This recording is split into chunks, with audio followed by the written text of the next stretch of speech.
예, 검찰이 이명박 전 대통령에 대해 구속영장을 청구하면서 23년 만에 2명의 전직 대통령이 동시에 구속되는 사태가 재현될지 주목되고 있습니다. 구속 여부는 내일 모레 영장 실질 심사에서 결정됩니다.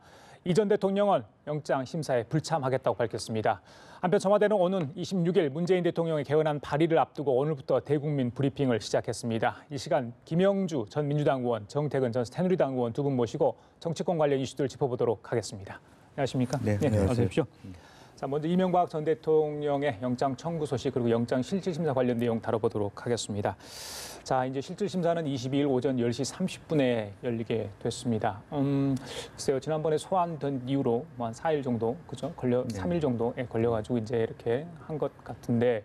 일단 검찰이 영장 청구하는데 굉장히 고심을 한 것 같습니다. 뭐 저는 여러 내용 중에 박근혜 전 대통령의 혐의보다 결국 가볍지 않다 이런 말 좀 와닿았거든요. 네. 예, 어떻게 보셨어요, 김 의원님께서? 실제적으로 보면 이제 뇌물이라고 하는 측면은 있을 수 있지만 박근혜 전 대통령 경우에도 공무상의 어떤 그 업무 집행 방해라든지 그런 부분이 있었던 것 같아요. 가령 이제 실제 뇌물 액수도 적지 않을 뿐만 아니라 또 박근혜 전 대통령 경우는 이제 최순실과 공범 또는 종범 이런 관계였다면 오히려 주범으로 규정된다든지 혹은 실제적으로 청와대에서 총무비서관실에서 심지어는 뭐 이 전 대통령의 아들의 이시영의 어떤 월급까지 개인 회사에 뭐 오르고 내리고 이 문제까지 다뤘다라는 측면, 그리고 또 LA 총영사를 통해서 여러 가지 자기 개인의 다수 문제, 소송비 문제를 했다는 것은 공권력에 있어서의 어떤 개인의 어떤 사유화, 뭐 정도원 의원이 그런 말씀도 하셨습니다만은 그런 부분에 있어서 본다라면 박근혜 전 대통령의 어떤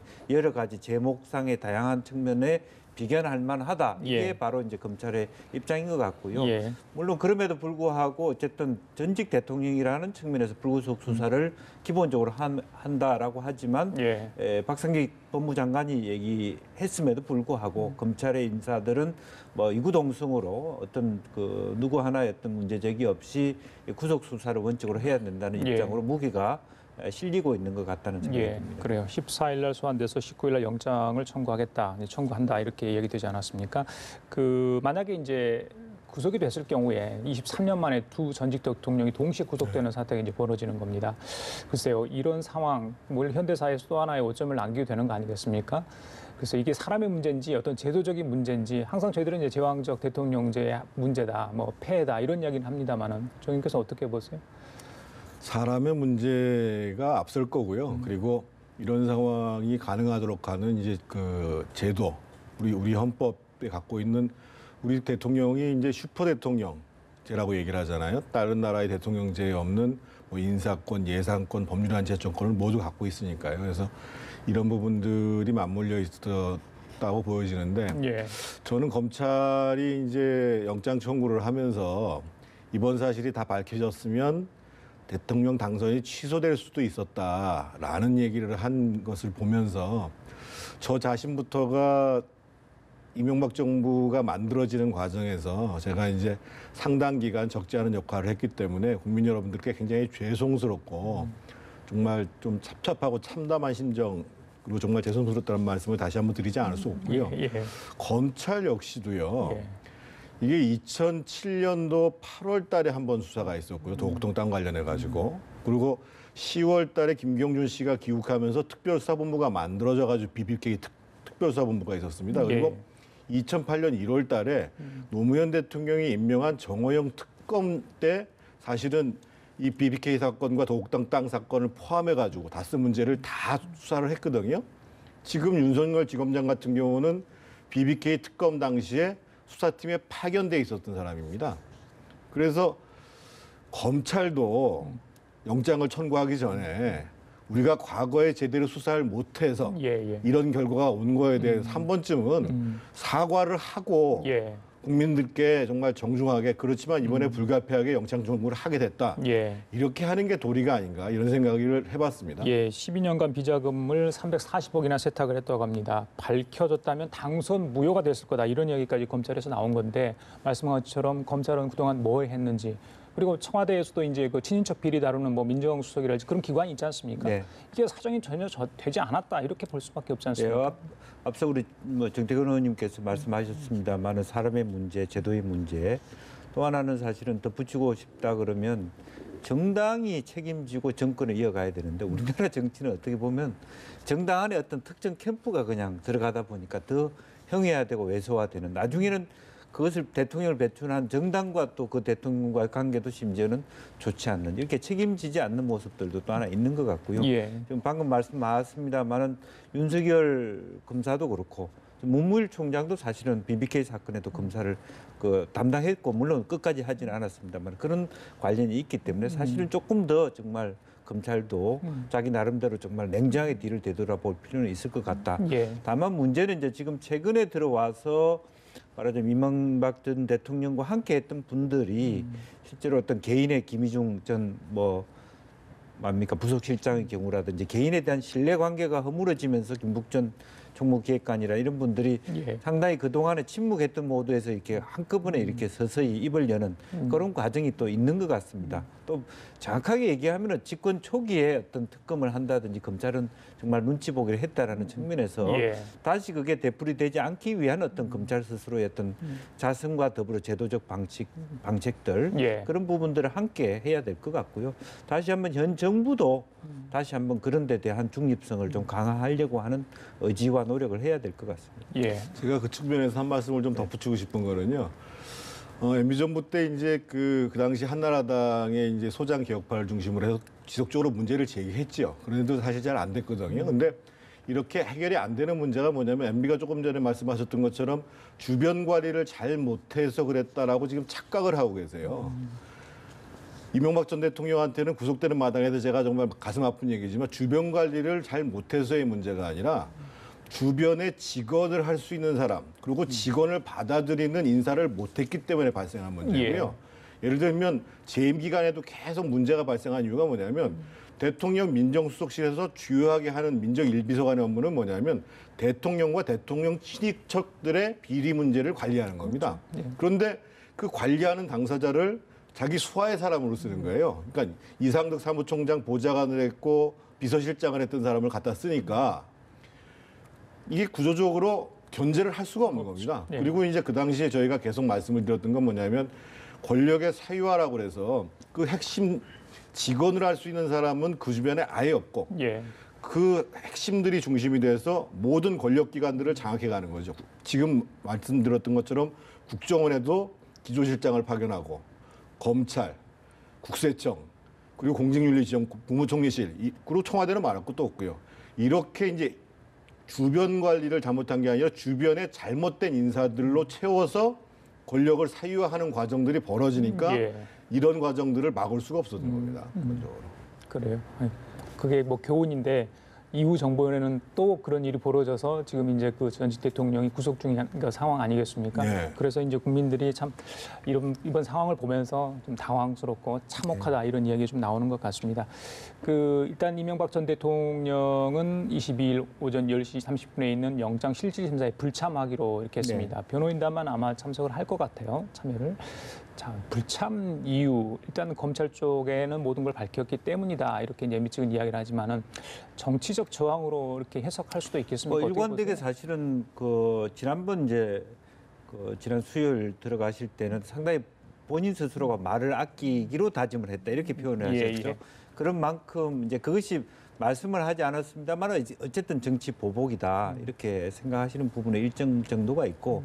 또 한편으로는 기본적으로 본인이 말씀하실 건 이미 다 말했다라는 입장이기도 하고 뭐 그런 부분일 것 같습니다. 그리고 실제적으로 뭐 정말로 영장 실질 심사라고 하는 것이 거의 하루 종일 걸릴 수 있는 부분인데 굉장히 말하자면 검찰청 또는 어디 구치소에서 기다려야 되는 입장일 수도 이제 있는 법원에서 거고요. 지정한 곳에서 대기를 해야 되는 상황이죠. 이제 그런 것들이 굉장히 곤혹스럽다 이렇게 보여질 수 있고 사실은 그럼에도 불구하고 이명박 전 대통령 측에서는 대충 그 수순을 나름 구속될 수 있다는 방안까지 고려하고 있지 않은가 그렇게 생각이 듭니다. 그래요.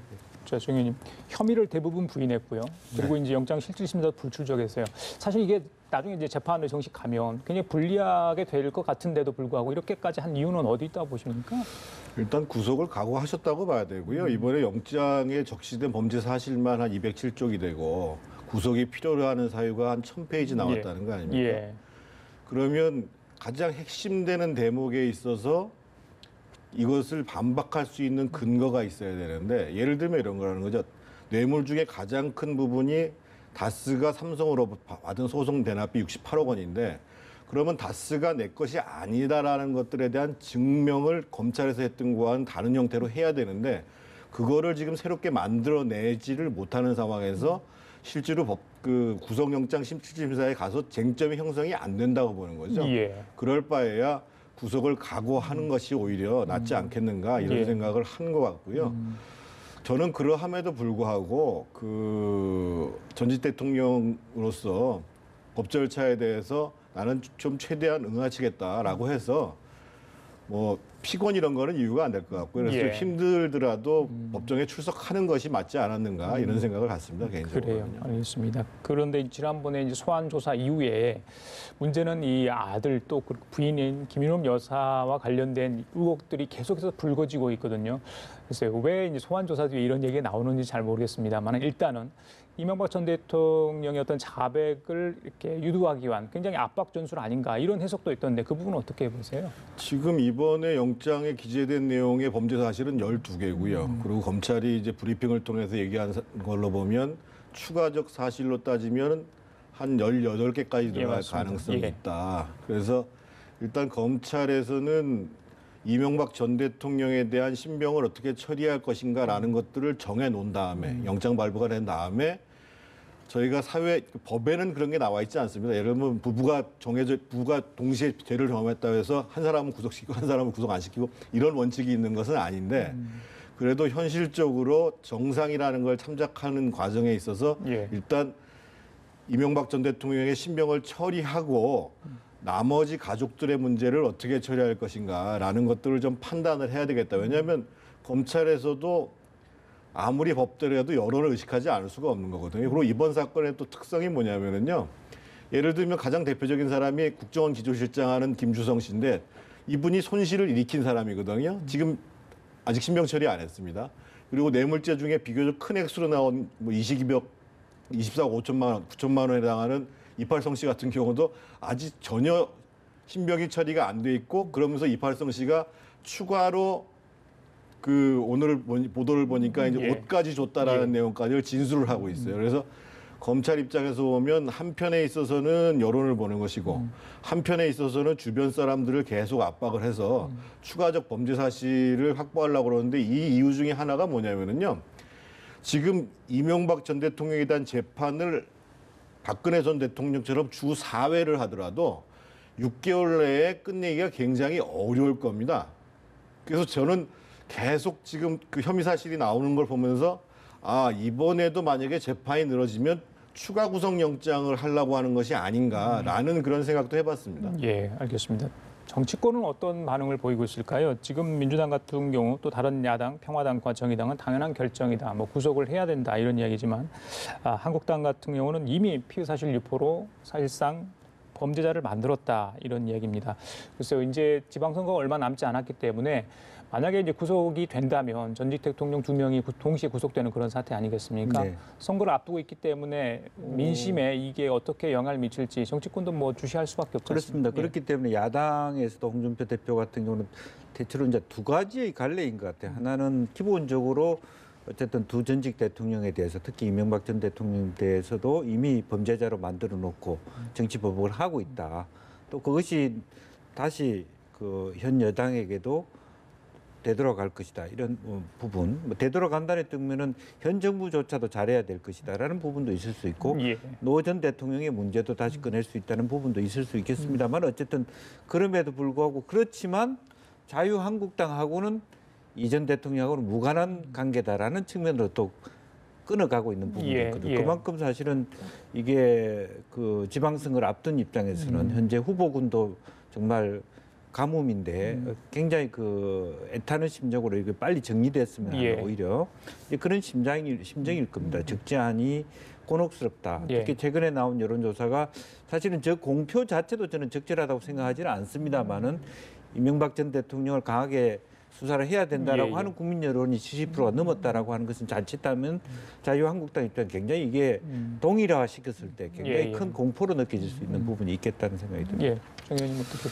이명박 전 대통령이 수사를 받는 과정에서 그러니까 인정할 부분들은 인정하고 다툴 부분은 다투면서 어떻든 국민들에게 정말 죄송하다 이런 자세로 나갔다면 좀 상황이 달라졌을 거예요. 근데 지금 이명박 전 대통령이 정치보복이고 모든 것을 부인하는 양상이어서 지금 여권이 두 대통령이 구속되는 상황 속에서도 청와대나 여권이 그렇게 크게 부담스럽지 않은 상황으로 와버렸고 그것은 그 이명박 전 대통령이나 이명박 전 대통령 주변 사람들의 정무적 판단에 대해서 저는 좀 동의하기가 어렵다는 측면이 있고요. 예.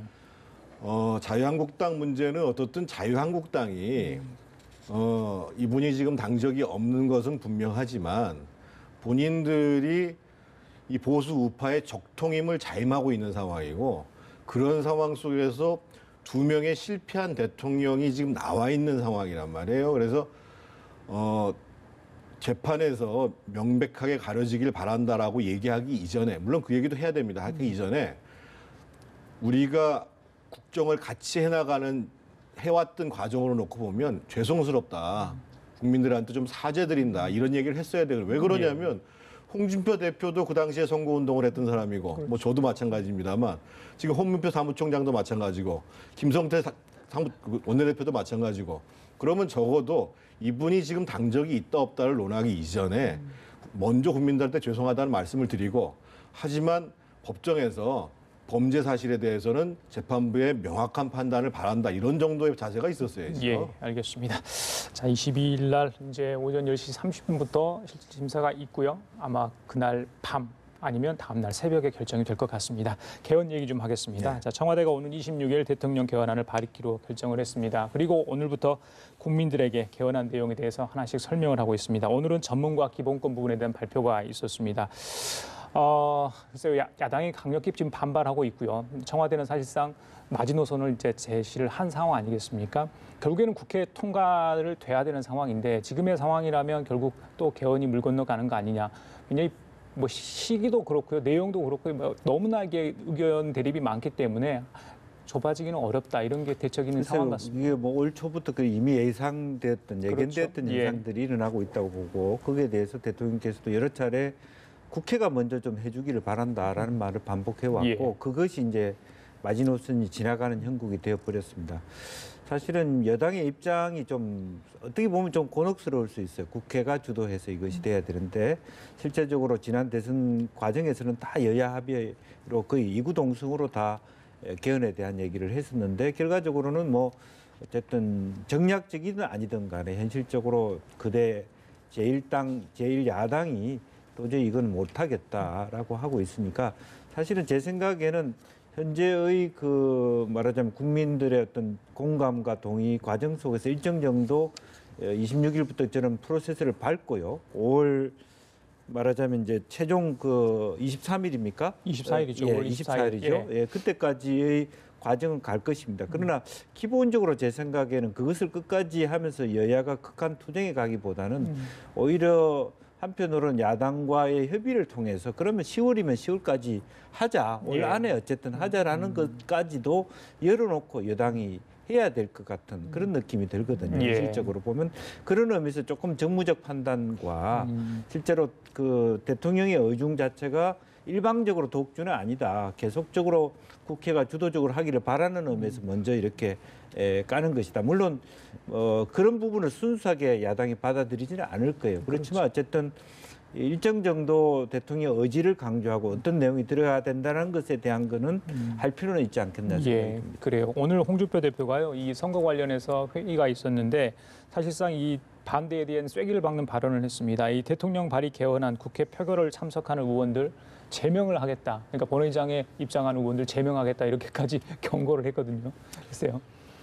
홍 대표가 그 참여하는 사람을 제명하겠다고 얘기한 거는 조금 그 법률 관계를 좀 잘못 인식하신 겁니다. 그러니까 아마 이제 무기명 투표로 생각을 하셨던 모양인가 봐요. 근데 헌법안에 대한 그 그 표결은 기명 투표를 하도록 되어 있습니다. 그래서 들어가는 걸 막지 않아도 거기서 만약에 찬성을 한 거 확인되면 제명시키면 됩니다. 근데 이 문제보다도 저는 그러니까 자유한국당을 비롯한 야당들이 이번 지방선거 때에 개헌을 하겠다고 국민한테 약속을 하고도 열심히 하지 못한 거는 비난을 받아야 마땅합니다. 그런데 저는 좀 청와대가 우려스러운 게 예. 문재인 대통령도 그렇고 청와대가 진정한 의미에서 야당과 국회를 상대로 한 정치를 하는 것을 별로 좋아하지 않으시는 것 같아요. 무슨 점에서? 얘기냐면 예, 예. 지금 개헌 문제의 핵심은 권력 구조를 만들고 거기에 따라서 어떻게 권한을 분산시킬 것인가를 합의 보는 거거든요. 그러니까 87년 헌법을 만들 때에도 그 당시에 노태우 후보는 정신이 없었지만 실제로 전두환 대통령과 김영삼, 김대중 두 후보의 측근들이 나서서 실제로 다 조정을 했습니다. 그래서 지금의 헌법재판소 제안 같은 경우는 사실은 그 전두환 전 대통령 측에서 끼어든 사항입니다. 그래서 지금 우리가 개헌을 하겠다고 발의를 시키는 것이 중요한 것이 아니고 지방선거 때 날짜를 맞춰서 하겠다는 게 중요한 것이 아니고 실질적으로 개헌을 하려면 합의를 만들어내야 되기 때문에 청와대 측에서 4년 중임제를 만약에 얘기를 했다고 한다면 예. 청와대가 갖고 있는 현재의 권한 중에 뭘 내줄 것인가라는 것을 가지고 야당이 협의를 해야 되거든요. 우리 대통령은 아까도 말씀드렸습니다만 미국 대통령보다 훨씬 더 강한 인사권, 법률안 제출권, 예산 편성권을 다 가지고 있습니다. 그리고 예. 이번 헌법에서도 감사원을 독립기구 한다고 그러지만 미국 같은 경우에는 감사원이 의회에 가 있습니다. 기본적으로요. 이런 문제를 가지고 하나하나 해결해 나가는 그런 정치를 해야 되는 거거든요. 링컨이나 오바마 대통령이 훌륭하다고 얘기하는 것은 법률안을 가지고 싸우는 것이 아니라 실제로 그렇게 협상을 해서 만들어내는 것입니다. 그런데 이번에 하는 과정은 정치를 하기는 별로 좋아하지 않으시면서 정치 공세를 하려고 하는 것이 아닌가. 왜냐하면 약속을 안 지켰다는 부분을 계속 강조를 하거든요. 그래서 저는 청와대에 꼭 당부드리고 싶은 게 지금 남북 정상회담을 하기 위해서 지금 대책위원회를 구성했잖아요. 예, 예. 개헌을 하기 위해서는 뭐 총리가 됐든 그 민정수석이 됐든 누가 대책위원장을 만들어서 그럼 야당과 어떻게 합의안을 만들어낼 것인가에 대해서 아주 세심한 이 프로세스를 만들어가지고 진행을 해야 됩니다. 그래야지 개헌이 가능하고 그럴 때만이 이번에 두 차례 그렇게 이제 그 우리가 목도하고 있는 것처럼 이런 비극적 사태를 제도적으로 막을 수 있고 정치와 정치권과 국민이 함께 합의할 수 있는 이런 안이 만들어질 수 있는 겁니다. 예. 그 개헌안을 밀어붙이는 쪽 그리고 반대하는 쪽 속내가 있다는 게 이제 대체적으로 여의도는 분석을 하고 있는 것 같아요. 이게 당리당략이든 어떤 간에 자기들이 정치적으로 이용하는 부분이 분명히 개헌이 있기 때문에 이렇게 합의가 안 되고 있다는 게 국민들은 보고 있는 겁니다. 그래서 과연 국민들을 위한 개헌을 하고 있는 거에 대한 계속 그런 비판의 시선이 지금 나올 수밖에 없는 상황이거든요. 그러니까 시민단체에서도 과연 이제 국회가 개헌안을 주도하는 것 자체에 대한 문제제기도 하고 있는 형편이거든요.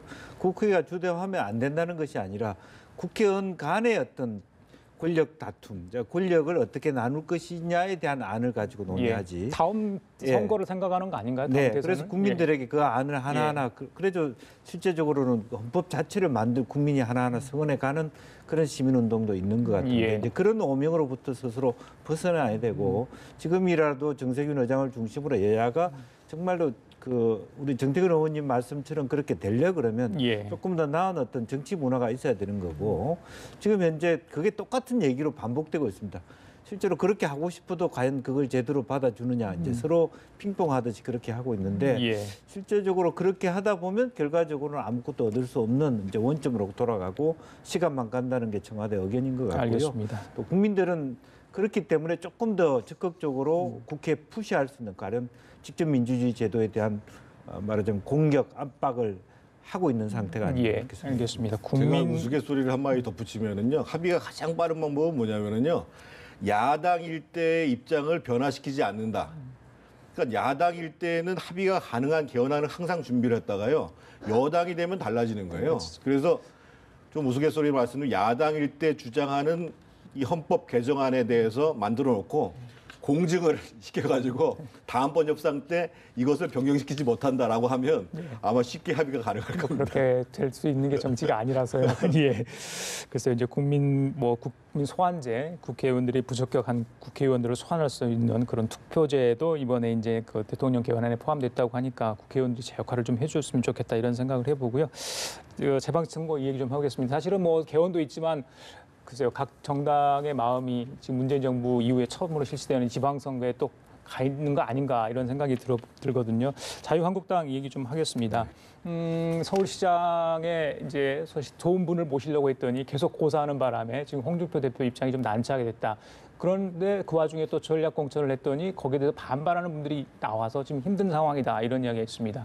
홍준표 대표가 오늘 이런 발언을 했는데요. 홍 대표 발언 내용 들어보시고 계속 이야기 나눠보도록 하겠습니다. 예, 들려주십시오. 민주당이 인물폭력입니까?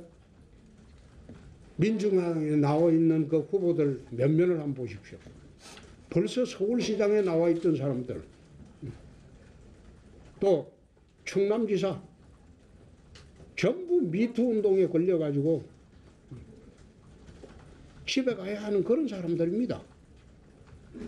그런 사람들 데리고 후보를 선출하려고 하는데 그 사람들 데리고 인물폭력이고 우리 당은 인물기거이다. 나는 그렇게 보지 않습니다. 우리는 선거될 만한 핵심적인 인물만 한두 사람씩만 있으면 되는 겁니다.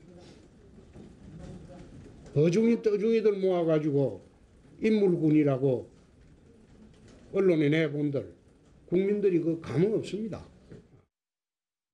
네, 정 의원님, 그 이종혁 전 최고위원이 많이 섭섭했을 것 같아요. 네. 감이 안 된다까지 이야기를 하지 않습니까? 예. 굉장히 이제 측근으로 사실 분류되고 열심히 좀 도왔던 것 같은데 지난번에 대표 선출 과정에서도 이렇게까지 한 이유는 또 어디 있다고 보세요? 이 분란이 안에서 일어나고 있는 것 같은데. 저도 이유를 알 수가 없습니다. 그러니까 오늘 지금 자유한국당의 한 의원이 언론에 보니까 홍준표 대표의 손을 마이너스의 손이라고 얘기했단 말이에요. 대면은 다 안 된다 이런 얘기를 했는데 부산시장 선거 같은 경우에도 최소한 여론조사의 형태로라도 경선을 한번 한다라고 할 수도 있었죠. 왜냐하면 하겠다는 사람이 있는데 그걸 아예 박탈해버릴 수 있는 객관적인 근거가 있어야 되거든요. 당신은 이래서 물러나야 됩니다라는 근거가 있어야 되는데 그것도 없이 이제 예를 들면 경기지사도 마찬가지죠. 지금 박정희 의원이 하겠다고 했는데 탈락. 그래서 적어도 우리가 당을 민주적으로 운영해 가는 데 있어서 예. 당내에 참여하고자 하는 사람, 당내 경선에 참여하고자 하는 사람이 납득할 수 있는 근거를 주는 게 굉장히 중요하고요. 두 번째로는 아까 이 마이너스의 손이라고 얘기 나오는 이유가 한두 사람만 있으면 한두 사람이라도 제대로 된 사람이 있으면 되지요. 근데 그 제대로 된 사람을 얻기 위해서 굉장히 많은 공을 들여야 됩니다. 예. 특히 서울시장 선거 같은 경우는 지난번에 법정 선거 비용이 38억이었고요. 이번에 한 35억 정도 될 겁니다. 그러면 이석유 처장 같은 분들을 영입하고자 한다고 하면 적어도 그분한테 가서 우리가 선거는 이렇게 치를 것이고 선거 비용 문제는 이렇게 해결할 것이고 후보께서는 이 내용 준비만 잘하시면 됩니다. 뭐 이렇게라도 설득을 해야 되는 것인데 실질적으로 나오고자 하시는 분들하고 얘기를 하지 않은 상태에서 이런 카드도 있다 저런 카드도 있다 하니까 서로 그분이 한번 나가볼까 생각해도 믿을 수가 없게 되는 거죠. 그래서 이제 계속 홍정욱 의원, 이석연 처장, 오세훈 전 시장 얘기 나왔다가 또 김병준 얘기 나오는 교수 얘기 나오는데 예. 이런 식으로 해서는 영입할 수 없습니다. 인재를 영입하는 과정들은 많은 준비와 정성과 그리고 노력이 필요한 겁니다. 알겠습니다. 민주당이 잠깐 여쭤볼게요. 네. 그 이제 사실상은 좀 잘 될 것으로 예측을 했는데 미투 운동이 이제 번지는 바람에 굉장히 곤혹스러운 상황이었고요. 네. 지금은 조금 뭐 진화됐습니다만 여전히 여지는 좀 있어요. 사실은 네. 그러다 보니까 이 지방선거 바람을 좀 일으키지 못하고 있는 상황인데 서울시장 선거도 조금 더 축소됐고요. 어떻게 보십니까? 민주당 쪽 지금 분위기에 대해서는. 사실은 그렇죠. 뭐 지금 현재 서울시장 선거 같은 경우는 민병도 의원이 그렇게 본인 스스로가 고사하셨고 의원직을 내려놓으셨고 또 우상호 의원 그다음에 이제 박영선 의원, 박은순 시장 이렇게 또 정봉주 전 의원은 복당이 불허함으로 인해서 예. 무소속을 떼야 되는 이런 상황이라서 예. 내부적으로 정리도 잘 안 될 뿐더러 이렇게 작아지는 이제 여러 가지 어려움들에 처해 있습니다. 예. 그럼에도 불구하고 사실은 이것이 사실 어떻게 보면 자유한국당한테 굉장히 큰 기회의 변화의 모멘텀이 될 텐데 잘 예. 준비해서 예. 이렇게 과거에도 보면은 강금실 장관 나왔을 때 뒤에 훨씬 좀 준비한 사람들이 나옴으로써 전세를 역전할 수 있는 계기도 분명히 있거든요. 예. 그런데 지금 이런 식으로 이렇게 오세훈 전 시장의 경우에도 보면 측근의 이야기를 들어보면 사실은 무조건 들어와라, 무조건 해봐라 이런 식으로 얘기를 하니까 할 수가 없다는 거예요. 사실은 그런 측면이 있기 때문에 상대적으로 그래도 결과적으로는 어떤 서울시장 선거는 경기도지사하고 좀 다른 측면은 경기도지사는 이재명 시장은 이길 수 있으나 다른 후보는 이길 수 없다. 이런 측면이 좀 있을 수 있고 예. 서울시장 후보는 그래도 상대 후보가 전혀 드러나 있지 않기 때문에 아직까지는 누가 나가도 이길 수 있다는 이런 측면이 하나 있는 알겠습니다. 것 같습니다. 예. 지금 들어온 소식 보면요. 정봉주 전 의원 선거운동을 계속하겠다. 당분간 무소속 행복을 하겠다. 이런 소식이 들어와 있습니다. 자, 오늘 두 분과의 대화는 여기까지 마치도록 하겠습니다. 지금까지 김영주 전 민주당 의원, 정태근 전 새누리당 의원과 함께 얘기 나눠봤습니다. 말씀 감사합니다. 예.